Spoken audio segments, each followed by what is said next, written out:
पाटना निर्वाचन मंडली मुख्यालय 79तम ब्लॉक स्तरीय स्वाधीनता दिवस पालन आज ब्लॉक सभागृह प्रस्तुत बैठक भारप्राप्त विडीओ तथा पाटना तहसीलदार अश्विनी कुमार नायक सभापतित्व अनुष्ठित हो चलित वर्ष आयोजित यह स्वाधीनता दिवस कार्यक्रम में पाटना विधायक अखिल चंद्र नायक मुख्य अतिथि भाव में जोगदे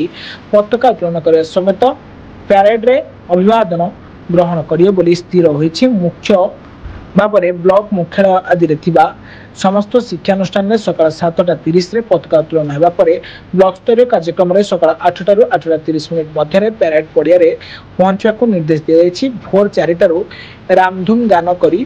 बजार परिक्रमा कर छात्र छात्री मध्य विभिन्न प्रतियोगिता कर प्रस्तुत पिला पुरस्कृत कर निष्पत्ति नि बैठक में सांसद प्रतिनिधि प्रहलाद पल्लई विधायक प्रतिनिधि कमलाकांत दास ब्लॉक अध्यक्षा वीणापाणी नायक गोष्ठी स्वास्थ्य केन्द्र अधिकारी डाक्टर शुभेन्दु सागर कुमार नायक शिक्षा नेता कमलाकांत पति सारथी बेज शांतनु कुमार साहू कैप्टेन धर्मेंद्र कुमार साहू बीएसएस अभय चरण देहुरी प्रमोद कुमार भंजदेव इंग सस्मिता नायक